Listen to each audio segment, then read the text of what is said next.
Ito naman lolo ko sa kabinete, si Secretary Jun Esperon.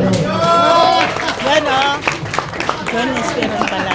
Ang pasilang natin abogado, Atty. Manny Luna. At kasama ko po ng pakikibaka. Bata po kami, pareho kami nagsimula sa kaliwa. Talaga? Kaliwa talaga. Sa lahat po ng ating mga kasama, hindi ko alam kung nabati ko na po lahat ng mga liderato nandito. Alam ko kayo mismo, mga presidente at tagapangulo ng inyong mga organisasyon. Secretary Jun, nandiyan ko po.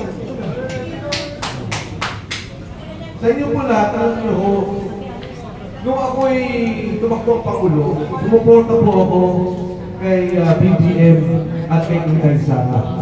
Marami ko pala sa atin dito ang sumuporta kay BBM. Yes, leader nga ako sir. Unit team leader nga ako. At ako po, Masakit sa dibdib. maraming taon, Hindi ako kasama.